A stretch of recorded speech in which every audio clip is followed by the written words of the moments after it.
After many delays, including a 15-hour wait on release night due to mixing issues, SZA's SOS Deluxe reissue, LANA, is finally out. This record is 15 outtakes from the 100-plus songs that were created for SZA's revolutionary sophomore record, SOS. LANA was first teased through 6 different placeholder covers showing SZA in nature back last year, though the final art has actually seen her as a giant bug creature. The album's first single, Saturn, dropped all the way back in February of this year, premiering as part of a MasterCard ad. This song actually went on to smash its way into the top 10 and hinted at the album's more tranquil and contemplative nature. The album's title refers to a nickname that was given to her when she only had $40 to get a tattoo for her name, so she just went with the last 4 letters. I think it makes sense because it's the other half to SOS, which was apparently also a nickname of hers. Like SOS, she worked with a killer stack of producers, most notably Michael Uzururu, who is one of the architects behind Rosalia's Motomami. He contributed Open Arms and Notice Me on SOS. SZA continues her all-or-nothing attitude by giving us 15 tracks, what normally would be its own record, as a deluxe to an album that already ran at 23 tracks. At some point, it was rumored that LANA and the SOS Deluxe would be separate projects, but they just ended up being the same thing. Just before the album was meant to drop, SZA dropped Drive and its music video featuring the legendary Ben Stiller, who encounters SZA in her Bug Couture. We got the album at noon Pacific time on December 20th, with SZA's manager Punch taking the blame. Per usual, I'm gonna go over my general thoughts about LANA before doing a track-by-track review. General thoughts. Overall, LANA is another home run for SZA. I do believe that the mixing delays were real, as the version I listened to had some production issues throughout, although the sound really did sound a little soft and not as punchy, maybe intentionally. Where it really suffers is the vocals, where SOS really just felt perfectly calibrated. This felt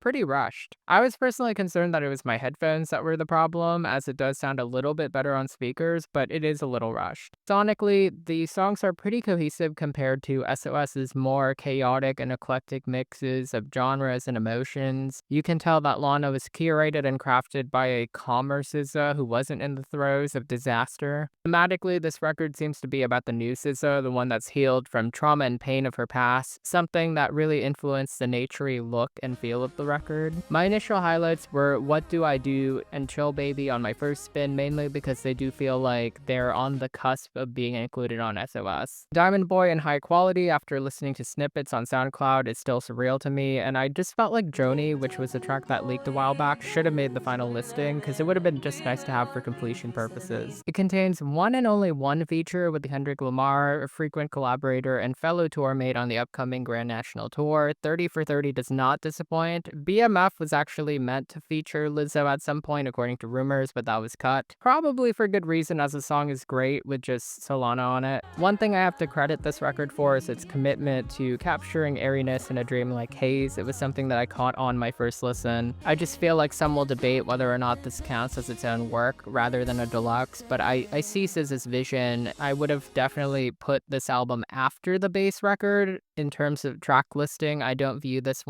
really just don't view this one as worthy to be its own third record, and I think it's clear that she agrees. There's enough SOS DNA in it to prevent it from being a true standalone record. I will admit this for sure, like SOS was for some of my friends who were underwhelmed at first, it will definitely be a grower for listeners as times pass. It is not as dense or as rich as SOS for sure, but I do think that it's a solid showing and a good stopover to keep fans sated while she works on her next project. Which brings us to the track-by-track review. No More Hiding opens the record. It has this unfinished demo feel to it that has some edge to it. I really like the instrumental on this one. It's anchored by this acoustic riff and a hypnotic synth in the back that kind of resembles a pan flute. I feel like this one speaks to her journey as improving as a person. She doesn't want to hide anymore, something that speaks to her healing from the events of SOS. Letting Go is the core theme of this record, so the repetition of For Real in the chorus feels intentional. What Do I Do is a vast improvement over that track, and my pick for a single. The intro on the phone really sets up this narrative of her calling on accident and then hearing her ex fucking on the other side. It's a turning point for her, I do think. The verses definitely see her going through the cycle of realizing that this love is over, and the bridge where she's pretty much still listening on the phone for some reason, still hooked on and just willing to ride or die for this man feels like a dark counter to Snooze. But that refrain where she says that she bet duets. She's with him right now. That makes me think that this is a prelude or a sister to Kill Bill. I just love the song's trippy structure. It's very different. She knows that she has different hooks on the song, and she kind of uses them in a shocking way to keep you on your toes. The oceanic instrumental really ties this to SOS, I think. 30 for 30 sample switches I Call Your Name to great effect. I think Kendrick and SZA sound so good together. They have this contrast to their voice and this chemistry that's really unbeatable. Them going on tour together really makes sense. I was a little put off by the little chat post-chorus. It just didn't work for me on the first listen, but SZA really takes control of the song on her verse. I think she's a solid rapper. She really knows how to glide on a beat, and Kendrick's verse is masterful yet again. He takes a swipe at Drake in there with "Say You're on Your Cycle, but he on his period too." I felt like that was hilarious. The zodiac sign line about Gemini moon is genius because he means that this partner is truly his half in everything they do. This track's gonna go hard when they perform it live on tour together. Their streak as collaborators just is going. Diamond Boy and High Quality again has me ascending. The instrumental just floats, and SZA's vocals on this are next level. I felt like this track continues some of the themes in SOS about how devotion to someone else can rob you of your own self-devotion. The pre-chorus sees her admit that she's addicted. He's Diamond Boy because she shines with him so brightly that she ends up blind. The chorus is her asking her partner if she's doing too much. Verse 2 is a great contrast because she realizes that she's wasting her time with this manipulative man who won't give her a straight answer.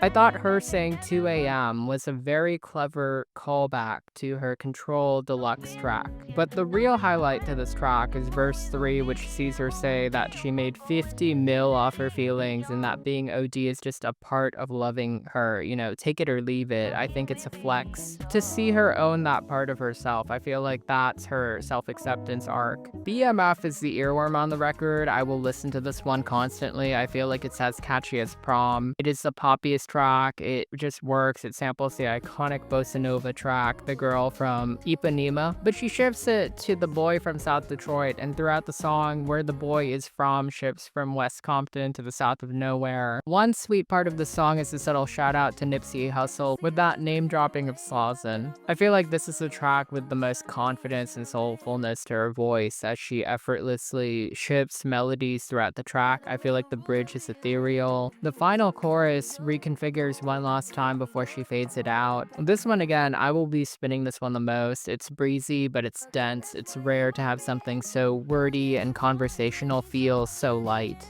Scorsese Baby Daddy references SZA's admiration for cinema, particularly the works of Martin Scorsese, who's known for his dramatic and bloody films with tense high drama. This song definitely speaks to a dynamic where one side is just emotionally insane and self-destructive while the other has to clean up after. She admits that she's in love with the drama itself. The pre-chorus shows that she's the one who's gonna crash out, and the chorus has her asking if he'd still love her for it, and it seems like that's the case. I love the rock-infused instrumental. It just flies by so quickly though without a bridge. Love Me, For Me has this glittery, floaty, sparkly instrumental that I think shines on really good speakers. The reverb in her voice is cranked up to add a hazy vibe. These verses really see her recount her insecurities. She questions why she does anything other than for her mama. The refrain feels like a manic meltdown, and verse 2 speaks about a partner who she would just do anything to keep even if he's treating her badly. She'd give up her fame, she'd be so different, but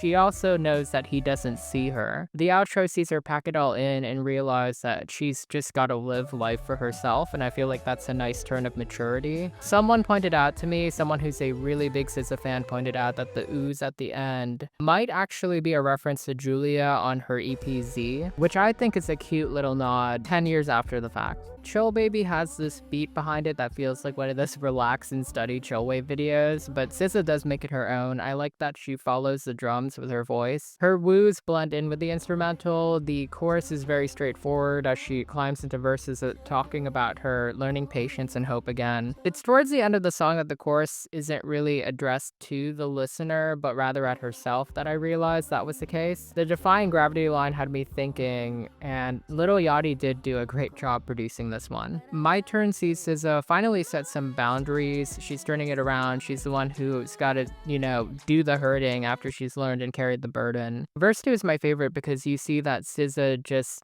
doesn't care anymore. She's putting it on him to reach out and be the one. I'm focused on nothing but this money is a quotable line. Verse 3 is shortened on purpose and almost feels like a bridge in a way. She's pretty much said that he's gotta pack it up and keep his sides, but she knows that he's not in control anymore. I feel like it's a really good bookend to Notice Me on SOS in some ways. Crybaby is one of the prettiest tracks on the record. I love the decision to make it sound like a lullaby. This track definitely feels like an address to the media who perceives her as a crybaby. She always goes off about her woes and her pains, and some people see her as weak for that, and instead on this track she kind of flips it around and says, no, this is my strength. I really love the name drop of Murphy's Law of what can go wrong will go wrong. I feel like that's a good way to kind of live, knowing that things are gonna happen anyway, and you just gotta deal with that. My favorite line is, it's just a cycle, I'm so psycho. That's my standout line. I just love the little rhyme. And when she switches it up to fuck Murphy's Law at the end, I love that little detail. The last notes are so pretty because she admits that the awful stories might be true, but she has her own awful tales to tell about other people. Kitchen is another sweet sounding track. It samples Voyage to Atlantis by the Isley Brothers, which I think is another cute callback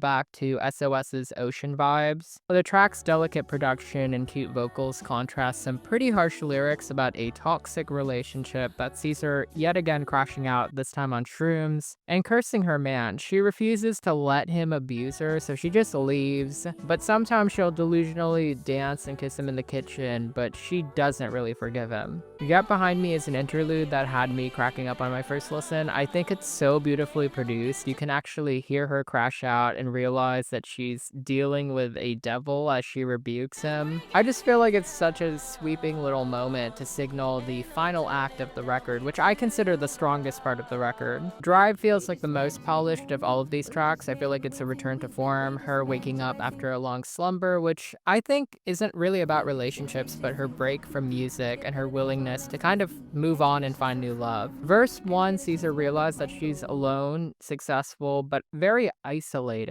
Though We Went 10 Weeks speaks to her album success, she knows that someone's annoyed with her because of that. I like that in verse 2 she admits that she's never gonna be someone who has beef because she thinks it's cheap and her time is precious. The chorus on this one is really catchy, and I see why this one was pushed with the video. Another Life is another highlight of this record. I think it's a touching sort of ballad dedicated to knowing that she and this boy could have made it in another life. The track's really ethereal. It's about knowing that this man is not the one in hindsight. Verse 2, really, she's showing that she's doing the work to be his favorite and to fix him, but the pre-chorus admits that she was young and dumb. And she's not someone who waits. The outro is just this beautiful mix of vocals towards the end. She admits that if the time was right, she would ride this through to the end before asking him to promise her that she can try at some point. The changeover from ride to mine towards the end is made bittersweet by maybe in another life at the end. I just love the conflicting feelings and emotions of this one. This one will probably be a great one to hear live. Which brings us to the album closer, Saturn, which makes so much sense sequentially as a closer. It just feels like a perfect summary for the vision and message of LANA, where she wonders if there's another world out there. This track shows that she's realized that she's done with repeating patterns and that she's healed to some degree, and she's ready to search the stars for something new, whether that's love, a new life, a new path, or new music. I love this track even more now than I ever did, just because the record contextualizes it. It's still one of her best songs ever. All in all, the journey to LANA was messy, but SZA manages to deliver yet again. Is it as good as SOS? Definitely not, but it's a worthy epilogue and a continuation of that story. LANA shows that SZA is ready to properly move on and to evolve, and it tees up her next record by purging away these ideas and sounds from SOS so that she can truly start anew. I'm happy to award it a 9 out of 10, and retroactively I'd love to put it on my best records of the year list, but I'm gonna put it on next year's. And that's a wrap. This video was a surprise. I did not anticipate making it. The album just dropped out of the blue one day, and I did not want to leave you guys hanging. A quick shout out to my members. Thank you so much for making this channel possible. I love you guys. A shout out to my subscribers. Thank you for being there for me and for watching my videos. I love you guys. For real this time, I will see you next year. Unless Taylor Swift drops like Reputation, Taylor's version, in which case I will rush another video for you guys.